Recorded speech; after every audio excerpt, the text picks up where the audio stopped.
गुरुर्ब्रह्मा गुरुर्विष्णू गुरुर्देवो महेश्वरः गुरु साक्षात परब्रह्म तस्मै श्री गुरवे नमः. तस्मै श्री गुरवे नमः. नमस्कार. आपण गेल्या वेळेस 18व्या अध्यायाच्या 55व्या श्लोकात होतो आणि तिथे आपल्याला 1165 नंबरची ओवी आपण शेवटी बघितली होती. तर त्याच्यानंतर आपण सुरू करू. तर तुम्हाला पहिले ती 1165 ओवी दाखवतो की आपण कुठे होतो ते, म्हणजे मग तुम्हाला एकदम लक्षात येईल की आपण कुठे होतो. मग त्याच्यानंतर मग पुढे सुरू करू.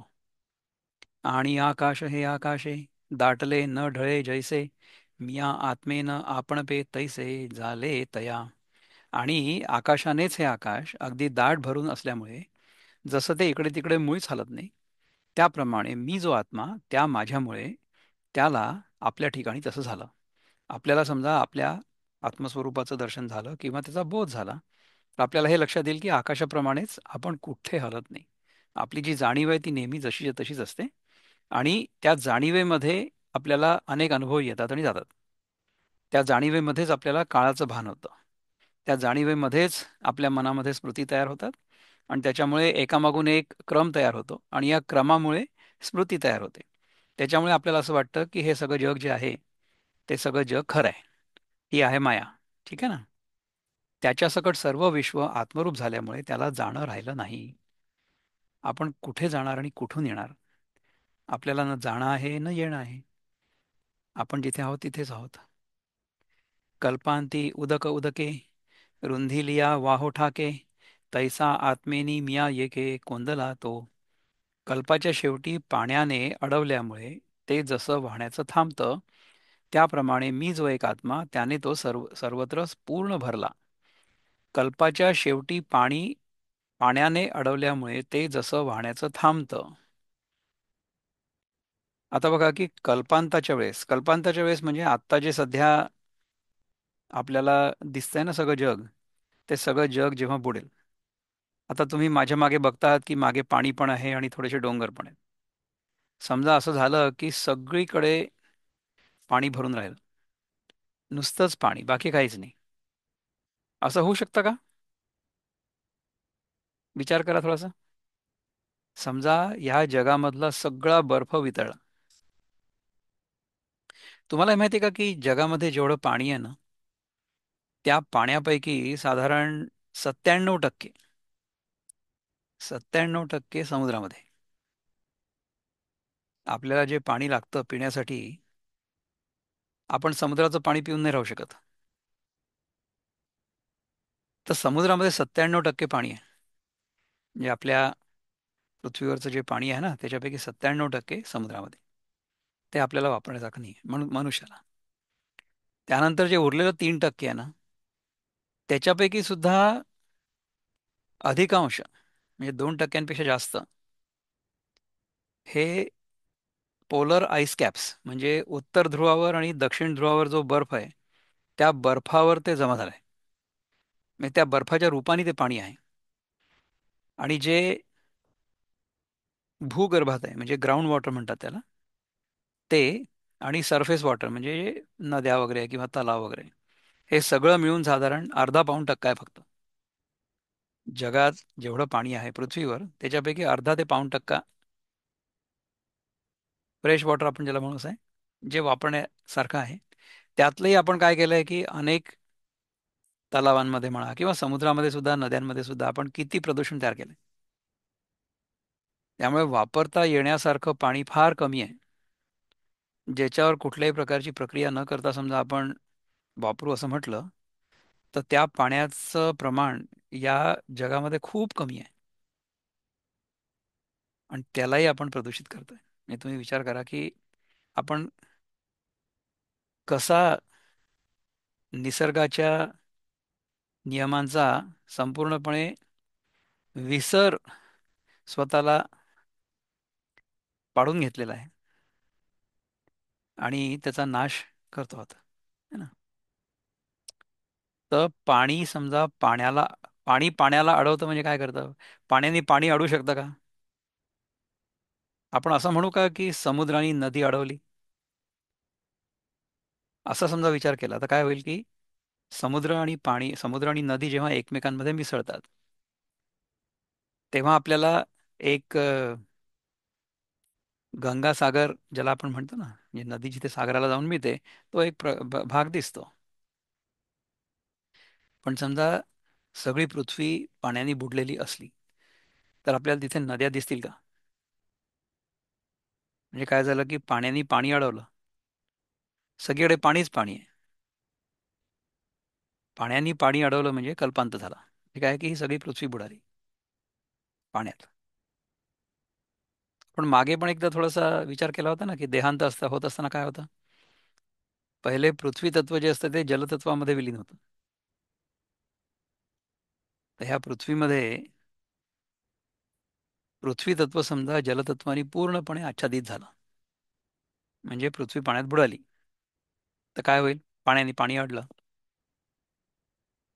कुठून कुठे गेला पहा विषय. चिंतन करता करता त्याप्रमाणे आपला जो आत्मा आहे तो कुठून कुठे जाण्याचं थांबतो. कुठेच जात नाही. हे कळतं आपल्याला. पावो आपण पया ओळघे, केवी वन्ही आपण पया लागे, आपण पा पाणी रिघे स्नाना कैसे. पाय आपण आपल्यावर कसा चढेल? आपला पाय पायावरच कसा चढेल? पायावर बाकीचं शरीर उभं आहे, पण पाय पायावर कसा चढेल? अग्नी आपल्या स्वतःलाच कसा लागेल? अग्नी स्वतःला जाळू शकतो का? अग्नी इतरांना जाळेल पण स्वतःला नाही जाळू शकत. का नाही जाळू शकत? कारण की तोच जाळण्याचं कारण आहे. तो स्वतःला नाही जाळू शकत. ज्वलन हा अग्नीचा स्वभाव आहे. फायर इज द कॅरेक्टरिस्टिक और burning is the characteristic of fire. So that characteristic is no longer applicable to it. म्हणजे सापामध्ये विष असतं, परंतु त्या विषामुळे साप नाही मरत. त्या सापामध्ये सापाच्या तोंडामध्ये दाताच्या मागे विष असतंच ना. तर त्याच्यामुळे तो नाही मरत. त्याचा परिणाम इतरांवर होतो. पाणी हेच स्नान करण्याकरता पाण्यात कसं प्रवेश करेल? पाण्याची आंघोळ तुम्ही पाण्याने घालू शकता का? पाण्याने इतरांची आंघोळ घालता येईल, परंतु पाण्याने पाणी स्वच्छ नाही करता येणार. म्हणून सर्व मी झालेपणे, ठेले तया येणे जाणे, तेची गा यात्रा करणे अद्वया मज. म्हणून अर्जुना सर्व मी झाल्या कारणाने त्याचं येणं जाणं थांबतं. मी जो एकाकी म्हणजे द्वैत शून्य, जिथे द्वैत अजिबात उरलेलं नाहीये तो, त्या माझी हीच यात्रा करणं आहे. त्या माझी हीच यात्रा करणं आहे म्हणजे काय की तो कुठून कुठे जातच नाही. येणं जाणं थांबणं हीच अंतिम यात्रा आहे. पै जळावरील तरंगू, जरी धाविन्नला सवेगू, तरी नाही भूमी भागू क्रमिला तेणे. पाण्यावरील लाट जरी वेगाने धावली, तरी ज्याप्रमाणे ती लाट पाण्याला सोडून जमिनीचा भाग चालून गेलेला नाहीये. पाण्यावरील लाट जरी वेगाने धावली, तरी ज्याप्रमाणे ती लाट पाण्याला सोडून जमिनीचा भाग चालून गेली नाही. ती पाण्यातच होती. तिने पाण्याला कधीच नाही सोडलं. जे सांडावे का मांडावे, जे चालणे जेणे चालावे, ते तोयची एक आघवे म्हणून या.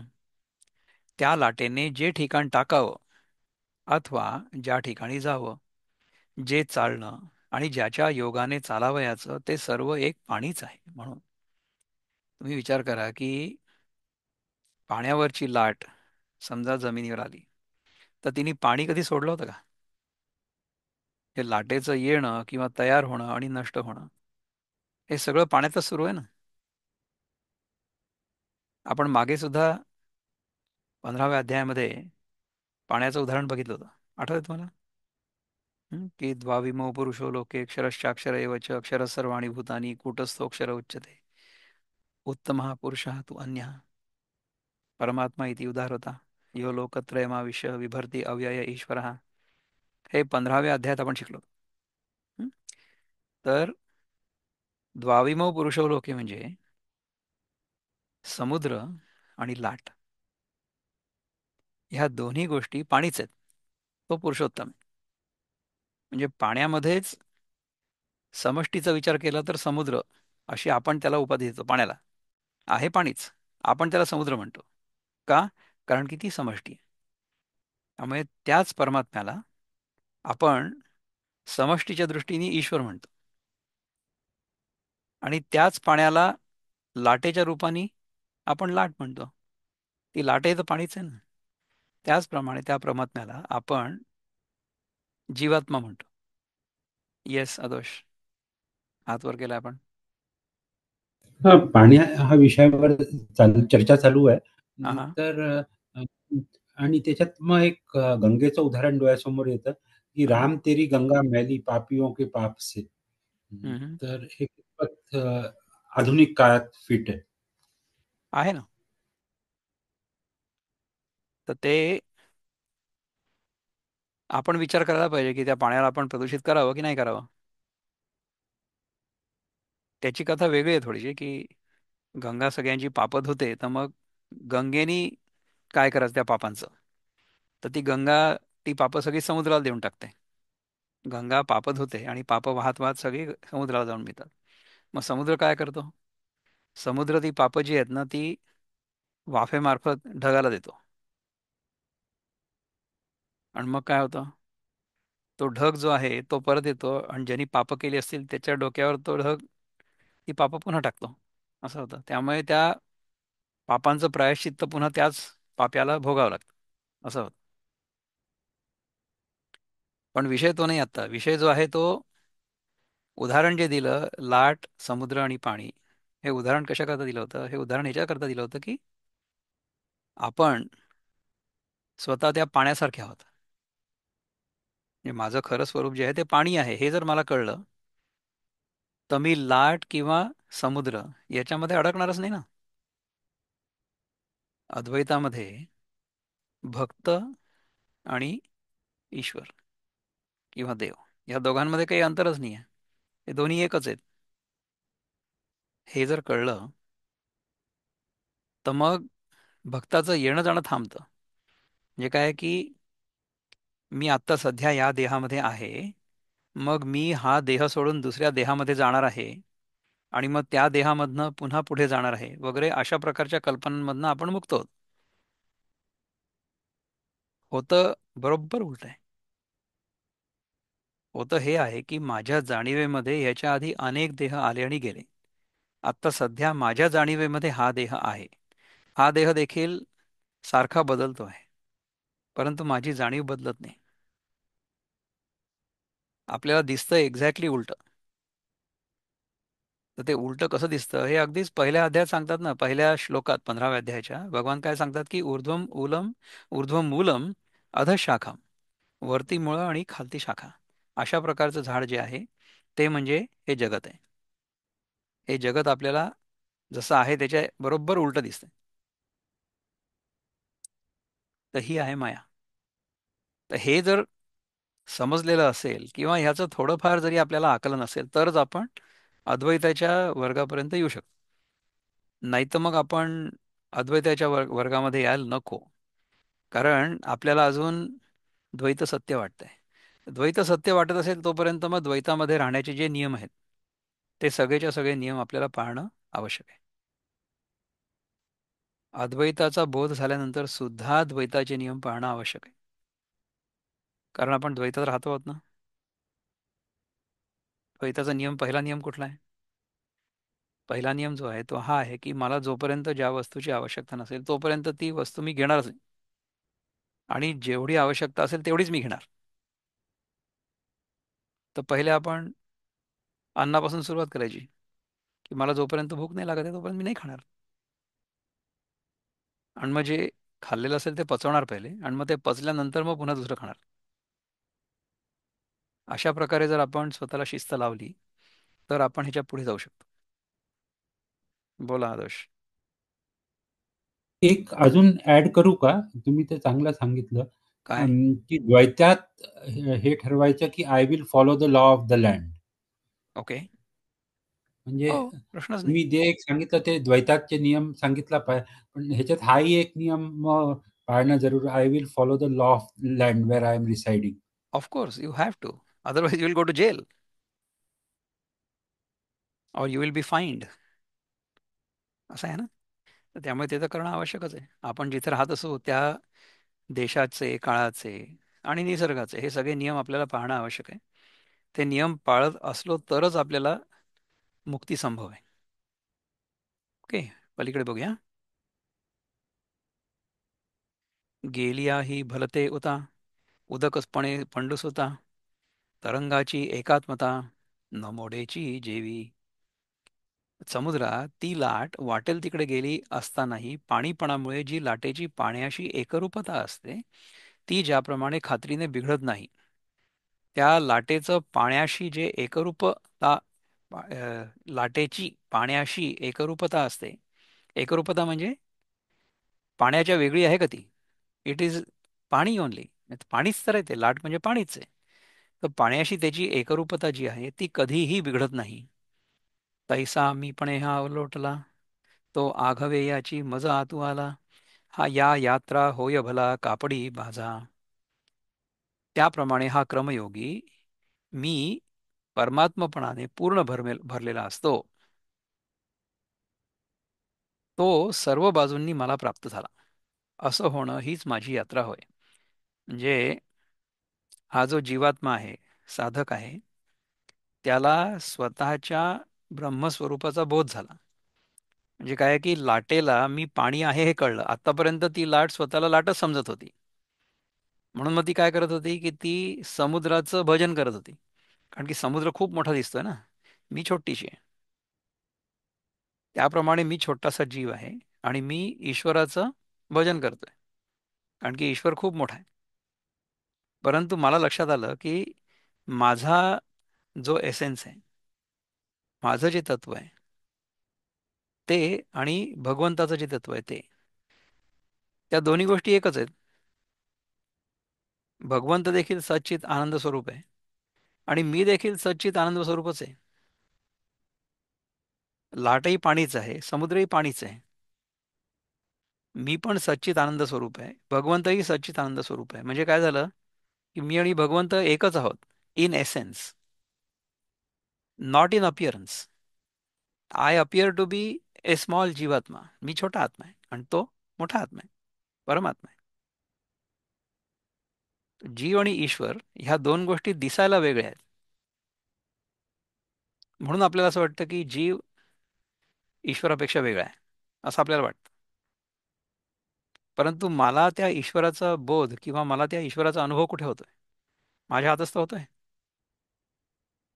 ईश्वर बाहेर जरी आहे असं वाटत असलं तरी सुद्धा तो मला माझ्या आतमध्येच अनुभवायला येतो. समजा आपल्यासमोर आला ईश्वर उभा राहिला, दिसेल कुठे? दिसेल डोळ्यांनी समोर उभा आहे असा, परंतु त्याचा अनुभव आपल्याला आपल्या आत होईल. त्यामुळे आपल्या स्वतःच्या अनुभवाव्यतिरिक्त दुसरं काहीच नाही येत. आणि माझा जो अनुभव कर्त्याचा एसेन्स आहे, the essence of me as the experiencer, that essence is the same as परमात्मा. त्या दोघांमध्ये काहीच फरक नाही आहे. हे फक्त कळायचं आहे. तर ही यात्रा आहे त्या जीवात्म्याची परमात्म्यापर्यंत, किंवा जीवाची ईश्वरापर्यंत. तर ती यात्रा म्हणजे काय की यात्रा ओनली अपिअर्स. जायचं कुठेच नसतं. त्या लाटेला काय समुद्रात जाऊन मिसळायचं असतं का? ती समुद्राशी एकरूपच असते. ती फक्त स्वतःला वेगळं आहे असं मानते, है ना. परंतु समुद्राचं आणि लाटेचं जे खरं स्वरूप आहे ते म्हणजे पाणीच आहे. त्याप्रमाणे हा क्रमयोगी मी परमात्मपणाने पूर्ण भरलेला असतो. म्हणजे तो स्वतः जीवात्मा नसतो, तो परमात्म रूपच झालेला असतो. तो सर्व बाजूंनी मला प्राप्त झाला. असं होणं हीच माझी यात्रा होय. या यात्रेने तो माझा चांगल्या प्रकारे यात्रेकरू होतो. आणि शरीर स्वभाव वशे, काही एक करू जरी बैसे, तरी मीची तो तेणे मिशे भेटे तया. आणि शारीर स्वभाव वशात, शरीराचा जो स्वभाव आहे त्याच्या वशात म्हणजे अंडर इट्स इन्फ्लुएन्स, तो काही एक जरी करायला बसला तरी त्या निमित्ताने मी त्याला भेटतो. तो जर स्वतःला शरीर आहे असं समजत असला आणि शरीर रूपाने समजा साधना करायला बसला, त्याला तो दर्शन देईल. तेथ कर्म आणि करता, हे जाऊनी पंडुसुता, मिया आत्मेनी मज पाहता मीची होय. अर्जुना, तेव्हा कर्म आणि कर्ता हे जाऊन मी जो आत्मा त्या माझ्याशी ऐक्याला पाहून मला पाहिले असता मीच होतो. तो जेव्हा स्वतःला कर्म करणारा कर्ता मानत नाही, स्वतःला तो आत्मस्वरूपाने जाणतो, तेव्हा माझ्याशी ऐक्याला पाहून मला पाहिलं असता मीच होतो. म्हणजे मी समजा परमात्म्याला पाहिलं तर मी छोटा आत्मा वेगळा आत्मा राहीन का? मला हे कळेल की माझा आत्मा आणि परमात्मा ही एकच गोष्ट आहे. It is essentially the same thing. पै दर्पणा ते दर्पणे पाहिलिया होय न पाहणे, सोने झाकिलिया सुवर्णे ना झाके जेवी. आरशाने आरशाला पाहिलं असता ते न पाहणंच होतं. आरसा आरशाला बघू शकतो का? नाही बघू शकत. अथवा ज्याप्रमाणे सोन्याने सोनं झाकलं असता ते न झाकणंच होतं. आता समजा विनोबांच्या प्रवचनांमध्ये ही गोष्ट आहे बघा, की आपल्याकडे समजा सोन्याचे दागिने असले पुष्कळसे, तर ते सोन्याचे दागिने आपण कशामध्ये ठेवू? आपण समजा लोखंडाच्या पेटीत ठेवले सोन्याचे दागिने, म्हणजे आपण सगळे लोक ठेवतोच. आमच्या इथले दागिने जे आहेत ना ते बँकेमधल्या लोखंडी कपाटामध्ये आहेत. आधीच्या काळी बँका नसतील किंवा सेफ डिपॉझिट वॉल्ट्स नसतील, तर काय करायचं की सोन्याचे दागिने एखाद्या पेटीत भरायचे. बरं, समजा एखाद्याला असं वाटलं की इतके चांगले सोन्याचे दागिने आहेत, ते मी लोखंडाच्या पेटीत ठेवू, तर त्या सोन्याच्या दागिन्यांना साजेसं आवरण पाहिजे ना, साजेशी पेटी पाहिजे. तर मग तो माणूस काय करतो की सोन्याचीच पेटी बनवतो. तर मग ती पेटी उघडून त्यातनं दागिने घेऊन जायची काही गरज आहे का? ती पेटीच्या पेटीत घेऊन जा, पेटी पण सोन्याचीच आहे. असं होईल ना? कसा कसा सिद्धांत आहे पहा, किंवा दृष्टांत असा आहे की सोन्यानं सोनं झाकलं असता ते न झाकणंच होतं. सोन्याने सोनं झाकलं जाईल का? नाही झाकू शकत. दीपा ते दीपे प्रकाशिजे, ते न प्रकाशनेची निपजे, तैसे कर्म मिया कीजे ते करणे कैचे. दिव्याने दिव्याला प्रकाशलं असता ते न प्रकाशनच उत्पन्न होतं. दिवा दिव्याला प्रकाशित नाही करू शकत. त्याप्रमाणे मद्रूप होऊन कर्म करणं ते करणं कुठलं? म्हणजे जर तो परमात्मा स्वरूप झालेला असेल जीवात्मा, तर त्याच्या हातून कर्ताभाव पूर्णपणे नाहीसा झाल्यामुळे कर्म नाही घडत, फक्त क्रिया घडते, सहज क्रिया घडते. जी व्यक्ती स्वतःच्या स्वरूपाला प्राप्त झालेली असते तिच्याकडून अनेक प्रकारची कर्म घडताना दिसतात, परंतु त्याला असं वाटतच नाही की मी काही कर्म करतोय. त्यामुळे फक्त क्रिया घडतात, कर्म नाही घडत. हं? क्रिया आणि कर्मामधला फरक हा आहे की क्रिया ही नैसर्गिक असते आणि कर्म जे असतं त्याच्यामध्ये कर्ताभाव जोडलेला असतो. So there is a sense of doership. If there is a sense of doership then the same thing becomes karma, आणि मग त्याचं आपल्याला फळ मिळतं. असं आहे. कर्म ही करीतची आहे, जे करावे हे भाष जाये, ते न करण्याची होये तयाचे केले. तो कर्मयोगी कर्म देखील करतच असतो, परंतु अमुक एक कर्म मला कर्तव्य आहे ही गोष्ट जेव्हा जाते, म्हणजे जेव्हा कर्तृत्वाभिमान रहित कर्तृत्वाचा अभिमान पूर्णपणे गळून पडल्यानंतर कर्म होतं, तेव्हा ते त्याचं करणं न करणंच होतं. म्हणजे ते न केल्याप्रमाणेच आहे. क्रिया जात मी जालेपणे, घडे काहीची न करणे, तयाची नाव पूजणे खुणेचे माझे. कर्म मात्र मी झाल्यामुळे, म्हणजे मद्रूप झाल्यामुळे जे काहीच न करणं होतं त्याचंच नाव माझ्या मर्माचं पूजन होय. म्हणजे कसं आहे पहा, की आपल्याला समजा हे कळलं की आपण जे काही करतो दिवसभरामध्ये ते सगळंच्या सगळं प्रकृतीच्या नियमांप्रमाणे घडतं, आणि त्याच्यामध्ये आपण आपल्याला जे स्वधर्मरूपी कर्म मिळालेलं आहे ते अतिशय निस्वार्थ भावनेने, निष्काम भावनेने, निष्काम म्हणजे मला ह्याच्यातनं काही नकोय, माझ्या स्वतःसाठी काही नकोय, अशा भावनेने जेव्हा करतो तेव्हा ते कर्म सहज कर्म होतं, आणि मग त्या कर्माचा लेप आपल्याला लागत नाही. म्हणजे माझ्या मनात हे पण येत नाही की माझ्याकडनं हे काहीतरी वाईट घडलं, किंवा माझ्या मनात हे पण येत नाही की मी काहीतरी पुण्यकर्म केलं, त्यामुळे त्या वाईट कर्माचं फळ म्हणजे दुःख मला मिळत नाही, आणि त्या पुण्यकर्माचं फळ, चांगल्या कर्माचं फळ म्हणजे सुख, हे पण मला मिळत नाही म्हणण्यापेक्षा मला त्याच्याकडे लक्षच नसतं माझं. हे सगळं सांगण्यामागचा उद्देश काय आहे की अर्जुनाच्या डोक्यामध्ये हा प्रश्न आहे की आता मी जे कर्म करतोय ते चांगलं कर्म नाही आहे. मी माझ्या गुरूंना, माझ्या वडिलांच्या काकांना मारणार आहे, तर ते चांगलं नाही आहे, मला पाप लागेल. हा प्रश्न आहे ना. कृष्ण काय म्हणतोय की तुझ्यासमोर हे कर्म जे आलेलं आहे हे तुझ्या स्वधर्मानुसार आलेलं आहे आणि ते तू ओढवून नाही घेतलेलं आहे. म्हणजे आपण ही हिंसा टळावी याच्यासाठी अनेक राजनीतिक उपचार किंवा उपाय करून झालेले आहेत. उपयोग काय म्हणतो मी, उपाय करून झालेले आहेत. So diplomacy has failed. डिप्लोमसीमध्ये अगदी शेवटी आपण हे पण म्हटलं होतं की आपल्याला फक्त 5 खोल्यांचं एक घर द्या. तर त्याच्यामध्ये त्यांनी सांगितलं की नाही, तुम्हाला सुईच्या टोकावर मावेल एवढी जमीन सुद्धा मिळणार नाही, आणि ती देखील केव्हा, युद्ध केल्याशिवाय. युद्ध तर अटळ आहे, युद्ध तर मी करणारच तुझ्याशी, असं दुर्योधनाने जेव्हा सांगितलं अर्जुनाला किंवा धर्मराजाला, तेव्हा मग युद्ध अटळ होतं. आता ते युद्ध समजा मला स्वधर्मानुसार करणं भाग आहे अर्जुनाला, तर त्याच्यामध्ये जेव्हा कर्ता भाव आला, जेव्हा देहबुद्धी आली, तेव्हा मग असं लक्षात आलं की मी माझ्या गुरुला किंवा माझ्या वडिलांच्या काकांना मारणार आहे. युद्ध ही समस्या नाही आहे, कोणाला मारणं ही समस्या नाही आहे. गुरुला मारणं, वडिलां वडिलांच्या काकांना मारणं ही पण समस्या नाही आहे. पण माझ्या गुरुला मारणं ही समस्या आहे किंवा माझ्या वडिलांच्या काकांना मारणं ही समस्या आहे. आता तुम्हाला असं वाटतंय का की त्या शत्रू सैन्यामध्ये समजा कुठले राजे आले असतील त्यांच्या सैन्यासह, तर त्या सैन्यामधले जे लोक असतील त्यांना पण त्यांचे आजोबा किंवा काका असतील, त्यांना पण त्यांचे चुलत भाऊ असतील, त्यांना पण त्यांचे गुरु असतील, तर त्यांच्या गुरूंना किंवा त्यांच्या वडिलांच्या काकांना मारायला मला काही प्रॉब्लेम नाही, म्हणजे अर्जुनाला. परंतु माझ्या गुरूंना मारायला किंवा माझ्या वडिलांच्या काकांना मारायला मला खूप प्रॉब्लेम आहे. तर ही झाली देहबुद्धी.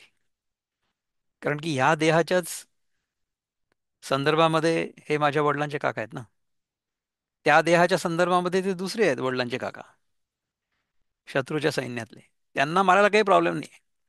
म्हणजे काय आहे की वडिलांच्या काकांना मारणं ही समस्या नाही आहे, गुरुला मारणं ही पण समस्या नाही. मारणं ही तर समस्या नाहीच आहे. समस्या काय आहे? माझ्या वडिलांचे काका, माझे गुरु, ही समस्या आहे. म्हणजे काय झालं की ह्याच्यामध्ये देहबुद्धी पण आली आणि ह्याच्यामध्ये कर्ता भाव पण आला. I am the one who is killing these people. तर भगवंत दोन्ही गोष्टी आधीच कम्प्लिटली क्लिअर करतात की नाही रे बाबा, तू मारणारा नाही आहे, मारणारा मी आहे. आणि तुला जे वाटतंय की हा देह तू मारतोयस, तर देह खरा नाहीच आहे. खरा काय, खरा आत्मा आहे, ज्याला ना कधी मारता येऊ शकतं, न कापता येऊ शकतं, न जाळता येऊ शकतं, न ओलं करता येऊ शकतं, न वाळवता येऊ शकतं. नैनम छिंदन्ते शस्त्राणी. आठवतं मला. तर हे सगळं सांगितल्यानंतर सुद्धा अर्जुनाच्या डोक्यामध्ये तोच प्रश्न येतो. हे सगळेच्या सगळे प्रश्न जे आहेत ना, ते आपण स्वतःला देह मानतो आणि आपण स्वतःला कर्ता मानतो, म्हणजे जीव मानतो. ह्या दोन आपल्या भ्रमांमुळे आपल्या डोक्यामध्ये प्रश्न येतात नेहमी. हे दोन भ्रम जर आपल्या डोक्यामधनं पूर्णपणे चालले गेले, तर आपल्या डोक्यामध्ये प्रश्नच नाही येणार. मला जर माझ्या खऱ्या स्वरूपाचा बोध झाला, तर माझ्या स्वतःच्या असण्याबद्दल माझ्या मनामध्ये कुठला प्रश्न आहे, किंवा मी आहे किंवा नाही आहे अशा प्रकारचा विकल्प सुद्धा शक्य नाही आहे. सो ज्याच्याबद्दल संपूर्णपणे खात्री आहे, ज्याच्या नसण्याची शक्यताच नाही आहे, ते सत्य आहे. आणि ते सत्य मीच आहे. बोला आदर्श. ह्याला असं समराईज करता येईल का, की body is mortal and soul, म्हणजे आपलं हे जे मेन कोर आहे, की सोल इज इमॉर्टल, हे आपल्या धर्माचं तर हेच तर शिकवणूक सांगितलं आहे. होतं ना पहिल्या पहिल्या अध्यायामध्ये, भगवंतानी एक्झॅक्टली तेच सांगितलं होतं. पहिल्या अध्यायामध्ये नाही, दुसऱ्या अध्यायामध्ये. म्हणजे पहिल्यांदा जेव्हा भगवंतानी उपदेश सुरू केला, तेव्हा तेच सांगितलं होतं की आत्मा अमर आहे. गीतेमध्ये जर तीन सिद्धांत आपल्याला माहिती करून घ्यायचे असतील तर एक म्हणजे आत्मा अमर आहे, हे जग आणि हा देह हे नाशवंत आहे. आणि तिसरं म्हणजे स्वधर्म जो आहे तो करणं भाग आहे, त्याच्यापासून सुटका नाही कोणालाच. ठीक आहे, पुढे जाऊया. कर्म मात्र मी झाल्यामुळे, मद्रूप झाल्यामुळे जे काहीच न करणं होतं त्याचंच नाव माझ्या मर्माचं पूजन होय. म्हणजे आपल्या स्वतःच्या स्वरूपाच्या जाणीवेमध्ये नेहमी राहणं हेच भगवंताचं पूजन आहे. अद्वैतामध्ये तुम्हाला देवघरामध्ये जाऊन देवाच्या समोर बसून पूजा करणं, रिच्युअल करत राहणं याची गरज नाही, परंतु मी स्वतः कोण आहे याची जाणीव नेहमी आपल्या मनात असणं हे आवश्यक आहे. म्हणून करीतया ही ओजा, ते न करणे हेची कपिध्वजा, निभजे तिया महापूजा पूजितो माते.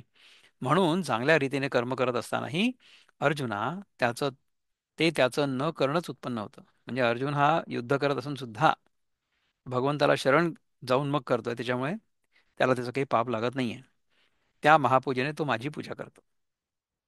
एवम तो बोले ते स्थवन, तो देखे ते दर्शन, अद्वया मज गमन, तो चाले तेची. ह्याप्रमाणे तो बोलेल तीच माझी स्तुती आहे. तो पाहील ते माझं दर्शन आहे. तो चालेल तेच मी जो अद्वितीय त्या माझ्याकडे येणं आहे, म्हणजे माझी यात्रा करणं आहे.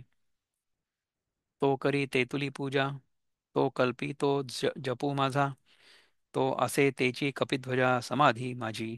अर्जुना, तो जी कर्मे करील ती माझी पूजा होय. तो जी कल्पना करील तो माझा जप होय. आणि तो ज्या स्थितीत असेल ती माझी समाधी अवस्था असेल.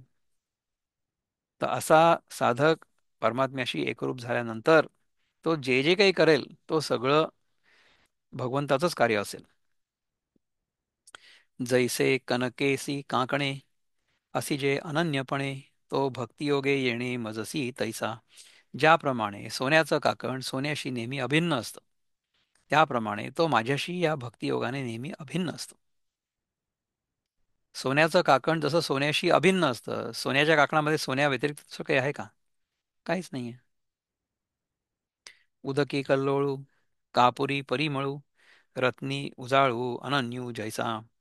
पाण्यात जशी लाट, कापुरात जसा सुवास, किंवा रत्नात जसं तेज अभिन्न असतं, किंबहुना तंतुसी पटू, का मृत्तिकेसी घटू, तैसा तो एकवटू मजसी माझा. फार काय सांगावं. सुताशी ज्याप्रमाणे वस्त्र अथवा मातीशी ज्याप्रमाणे मडकं अभिन्न असतं, त्याप्रमाणे तो माझा भक्त माझ्याशी अभिन्न असतो. या अनन्य सिद्धा भक्ती, या आघवाची दृश्य जाती, मज आपण पेया सुमती द्रष्टया ते जाण. हे सुबुद्धी अर्जुना, या स्वयंसिद्ध असलेल्या अभेद भक्तीने या सर्वच दृश्य मात्रामध्ये तो ज्ञानी मला द्रष्ट्याला आत्मत्वाने जाणतो.